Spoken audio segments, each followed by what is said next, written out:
to do something for maybe about maybe 15 minutes.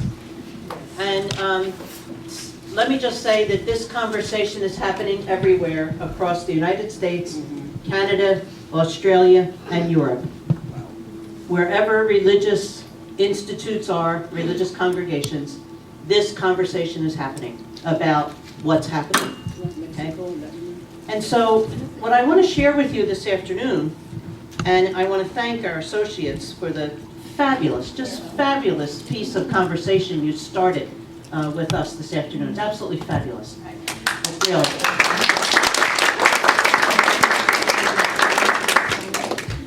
Just so that you know, this is probably my 30th conversation about this.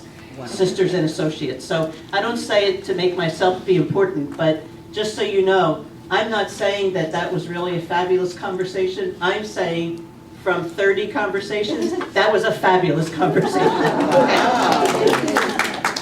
So what I want to offer this afternoon is actually to put some shape around that conversation that we just had. Right? And I want to share with you the associate's vocation. And I want to do it according to some of these pieces up here. The historical piece, the contemporary perspective, the call to the mission and the charism, identity of who's who in this charism family, and the future. Okay, so I'm going to do it pretty briefly, but I want to just give you a feel for a larger picture than just in this room. Okay? First of all, when we talk about associates and a vocation, some people, not in this room of course, but in other rooms where I've been, people say, oh, nobody has a vocation, just sisters have a vocation. And if you don't have a sister's vocation, then you have a married vocation. All right, well, I'm here to tell you, as we say now politically, everybody's entitled to their own opinion, not everybody's entitled to their own facts. Okay? The facts are that associate life is a vocation. Okay? It's a vocation. Right? And it has been from the very beginning of, in our faith tradition, Christianity. The followers of Jesus, because that's what religious life is. It's what associate life is. It's what gospel life is. But historically, you know from the scriptures that Jesus had, what do we say, 12 apostles, 72 disciples, lots of other people, and everywhere he went, there were people who ministered to him and his disciples. In other words, there was always a group of people around Jesus. Okay? And so historically, men and women have been around religious life for a very long time. So this is not new. It's not a new thing. It's not just because the sisters are going away that the associates are coming forward. That's a myth. There have always been associates. Always. Now, in this country, what we did, what sisters did, was we forgot our own story. Okay? So it's kind of our fault that the associate vocation disappeared for a while. All right? But only historically. It never disappeared in reality. Right? So historically, associates have been called, it's a call, that's why it's a vocation, have been called to the mission and charism of a particular group. For you, it's the OLVM, Mission and Charism. For my congregation, it's the Sisters of St. Joseph, Mission and Charism. There are Franciscans, Dominicans, Mercies, Jesuits, you name it, there are associates. Right? So historically, though, the vocation of associates is an individual vocation. For religious, which is consecrated life, for those of us who are called to the mission and the charism as sisters, it's not an individual vocation. It is a common life vocation. So there's a big distinction, okay? But we're both called to the same thing. We're both called to the mission and the charism. And you know, many times people say, well, especially not in this room, because it's a very sophisticated group in this room, but in other rooms, some of the sisters say, the associates, no, actually they say, our associates, they have our charism. Right? Well, that's another alternate fact, right? Because the sisters don't have a charism either. A charism has the sisters.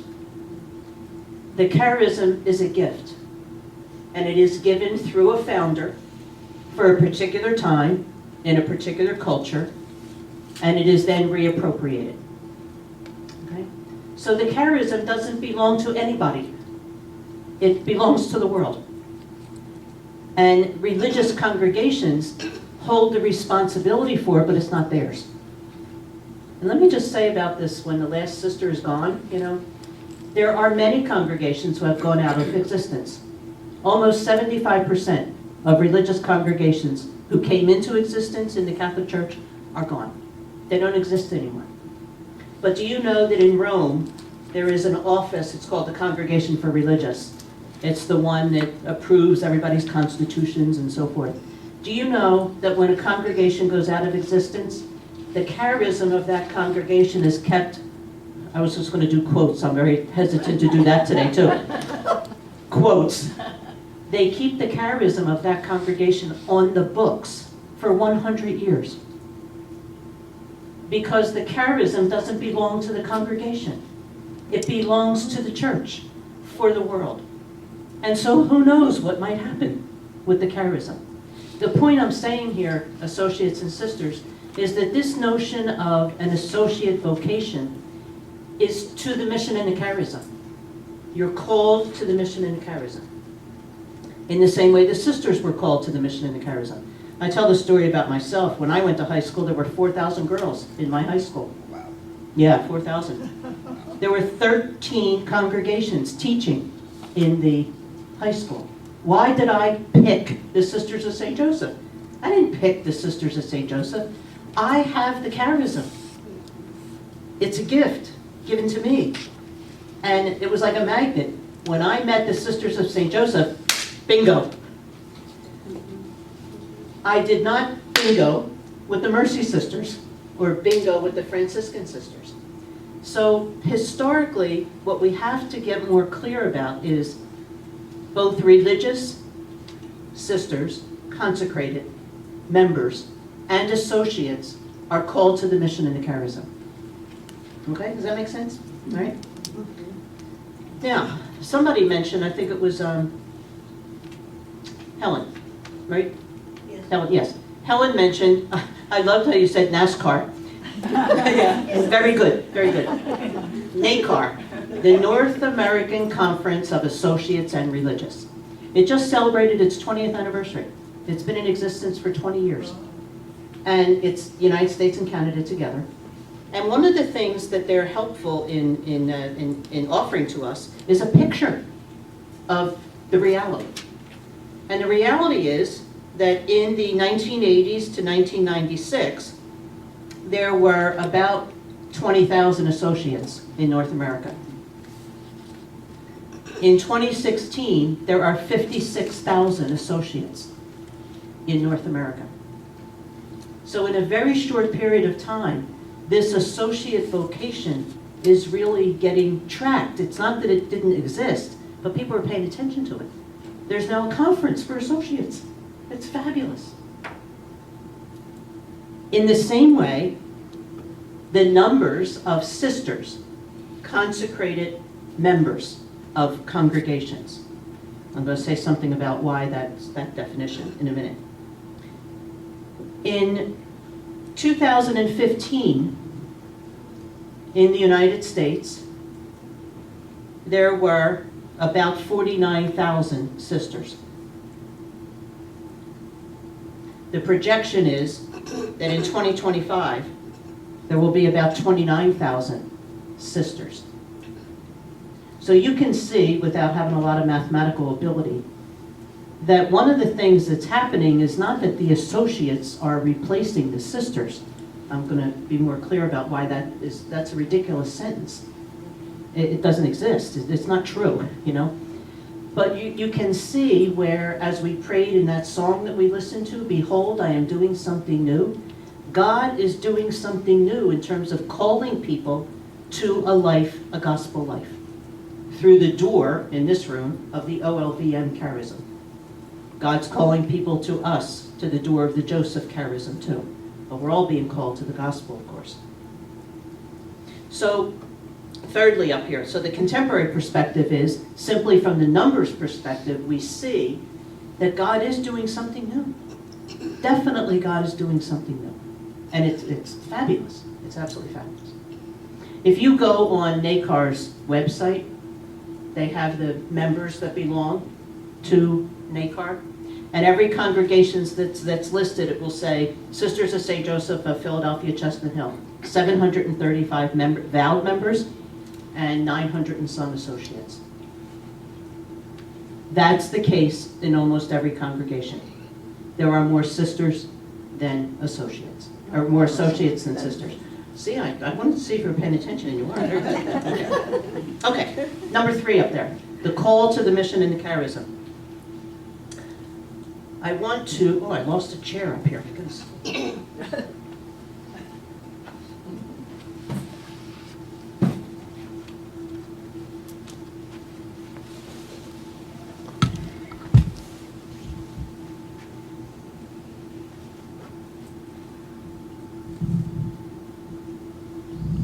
show and tell, these are my props, okay? Mission and charism, 2 bowls of water, okay? The call to the mission and the charism is what both sisters, religious, consecrated, vowed members respond to, and what associates respond to, okay? We're both called to the mission and the charism. And so I was really grateful to hear from our associates, you are not called to the sister. You're not associated to the sister. You're also not associated to the congregation. Now, of course you are. The association is to the mission and the charism.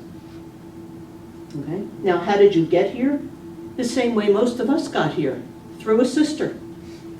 But when the sister left, as many of our sisters left who sponsored us, they left. We didn't leave. When the sister died, we didn't stop being a sister because we're not connected to the sister and we're not connected to the congregation. The call is to the mission and the charism. Does that make sense? Okay? Now let me just share with you in terms of the call to the mission and the charism. It's lived out 2 ways. It's lived out in consecrated life and it's lived out in associate life. And so if I wanted to ask one of you to come up and sit in one of these chairs. Notice there's 2 different colors. I did that purposely, okay? One's an associate and one's a sister. They are both vocations, and we're both called to the mission and the charism.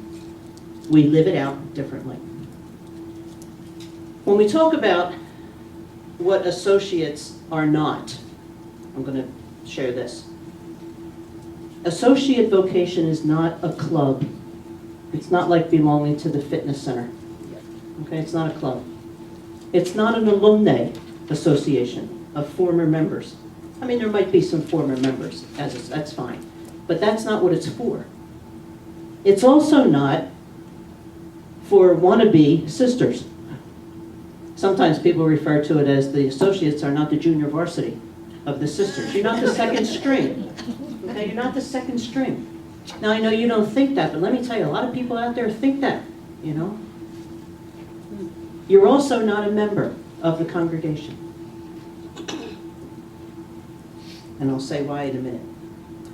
And you are not living religious life. Okay? Here's what it is. It is a call to the mission and the charism. It is a call to prayer, to community, to ministry. It is a call that responds to the mission and the charism in a particular historical, cultural context. It's a connection, it's a relationship to a religious institute. It's a relationship. And it's a movement. It's not an institution, it's a movement. It changes as the times change. Now let me just share with you in terms of the boundary piece, what makes members members and associates associates. What makes members members in a religious congregation is that they take vows. The consecrated life, evangelical councils. There's a constitution that they say yes to. That's how they live their life according to the Constitution. It's not a handbook. Associates have handbooks and policies. Members have a constitution approved by an office in Rome about how the life will be lived. Members also have governance.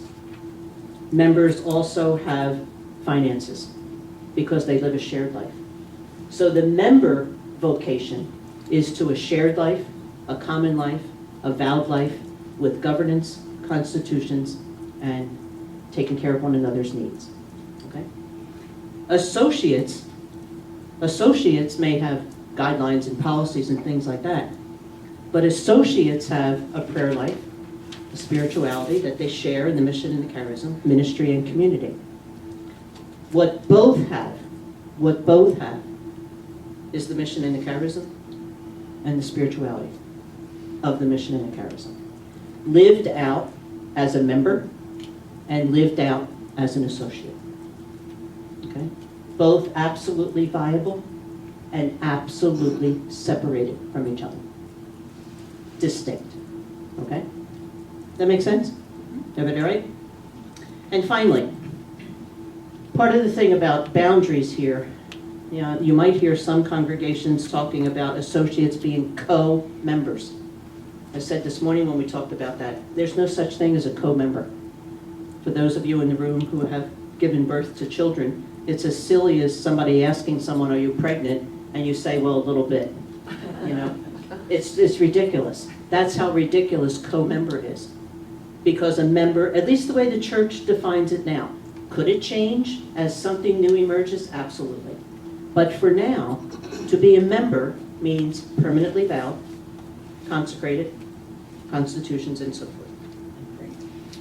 In terms of the future, here's where some of this vision seems to be going. And the best way I could capture it in my own little mind was up there. To cast the net very wide. Cast the net wide. And what's the net? It's not the net of getting more consecrated members. It's not the net of even getting more associates. It's the net of the mission and the charism. And what that looks like for some congregations these days, they're actually creating a whole new vocation and formation program. And it's not a vocation or a formation program to be a sister. It's not a vocation or a formation program to be a sister or an associate. It's a vocation and a formation program to live the mission and the charism. Whether you are a sister, whether you are an associate, whether you serve on a board, whether you are a minister in a ministry that the congregation has. So when I say to you in terms of the future, casting the net wide, making the mission and the charism available to whomever, and making sure that they know the mission and the charism to see if they're called to it. Okay? So I just wanted to just give a little snapshot of the historical picture of associate vocation. It is a life, and it is a vocation, but it's an individual one, and it's to the mission and the charism, of course. The religious vocation is a life in common to the mission and the charism through vows and so forth. So a lot of distinctions, but a lot of mutuality. Does that make sense? Okay? So I offer it just as a way of clarity that especially for associates, that we're not talking about, the concern about the last sister, and I was very happy, Lucille, to hear you say that you plan to be around for a while, That's the other thing, sisters and associates. When a congregation does discern that they have done what they were called to do, okay, and there isn't anything wrong with that. They didn't fail, okay? They're finished what they've been called to do. It takes a very long time for that to actually end. So in this room, look around. We're not talking about like 5 years from now. We've got a long time here. We've got a long time. So you've got a good opportunity to actually create something new, with a new understanding for 2017 that the mission and the charism is what draws everybody together. And the associates, I was so happy to hear some of you say that your own leadership, your own programs, your own, all of that, you are not mini sisters. Okay? It is a vocation. All right?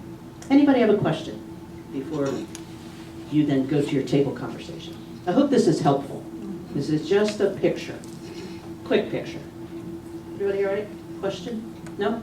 Okay. Can we have some lights, please?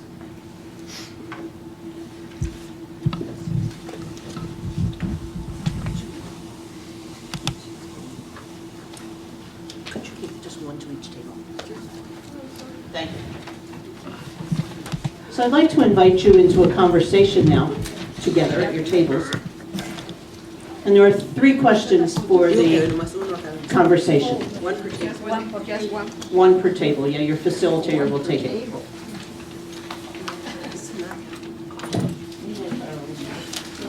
So we want to now be thinking about the future. I loved when Pamela said about 100 years out, you know. But that's the kind of vision that we need. It just can't be the next 3 years, okay? Always coming. So the questions that I offer for your conversation are these.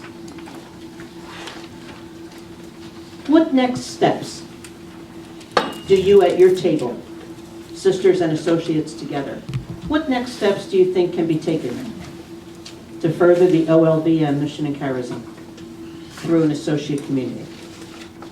Secondly, how would you articulate, how would you write down your vision of an associate community? And third, what is needed to make your vision a reality? So the frame of the conversation is this. Think of the future. And the future is of the associate community, the associate vocation. What do you see? If you don't see anything, if you don't have a vision, then you might as well go home. Okay? The scripture says, without a vision, the people perish. So there has to be a picture of what you see. And once you see it, how would you name it? How would you articulate your vision? What does it look like? And then thirdly, what do you need in order to make that vision real? Okay? And the facilitators will help keep that conversation going. Okay? Any questions? What is our timeline? Yeah, it's 5 of 4. I'll check with you at about 20 after 4. So we'll have a good 25 minutes of some conversation. Okay? Thank you. And don't forget what Sister Mary Jo said. This is the beginning of this conversation. All right, but we want to make sure we get some good thinking together. All right? Thank you.